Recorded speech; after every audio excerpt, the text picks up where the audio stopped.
साखर कारखान्यांच्या कर्ज वितरणाला हायकोर्टाने स्थगिती दिली आहे। 17 कारखान्यांना दिलेल्या 2265 कोटींच्या कर्ज वितरणाला मनाई करण्यात आली आहे। तर हायकोर्टाच्या निर्णयामुळे राज्य सरकारला मोठा दणका बसलाय असं बोललं जाते। सरकारच्या हमीवर कर्ज उपलब्ध करून देण्याचा निर्णय स्थगित झाला आहे। तर आता 19 सप्टेंबरला या प्रकरणात पुढील सुनावणी आहे।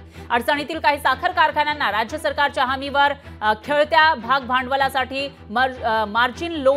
मार्जिन मनी लोन उपलब्ध करून देण्याचा निर्णय सरकारने घेतला होता, पण त्याला कोर्टाने स्थगिती दिलेली आहे। राज्यातील जे साखर कारखाने आहेत त्यांना हे लोन दिलं जाणार होतं, थक हमी लोन दिलं जाणार होतं, राज्य सरकारच्या हमीवर हे लोन दिलं जाणार होतं, पण कोर्टाने आता त्याला स्थगिती दिलेली आहे। त्यामुळे राज्य सरकारला हा एक मोठा दणका म्हणावा लागेल।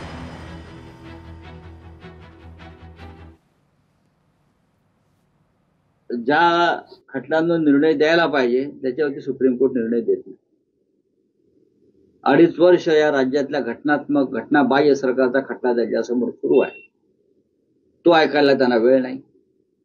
घटनाबाह्य सरकार चालवू देतात, बाकी सगळ्या विषयांवरती निर्णय देतात, भूमिका घेतात, पण ज्या राज्यात एक घटनाबाह्य सरकार चालत आहे बेकायदेशीर, त्या संदर्भात सुप्रीम कोर्टाकडे अजिबात वेळ नाही, त्यांचं काही ठरत नाही।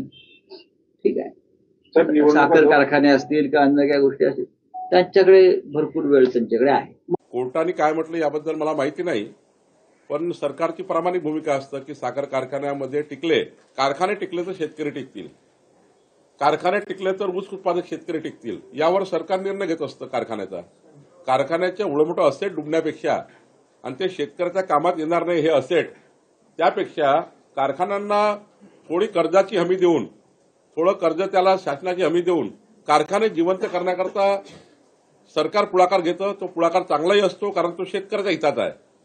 कोर्टाने काय म्हटलं समजून घ्यावं लागेल। लोकशाही मराठी ऐका, पहा, जागरूक रहा।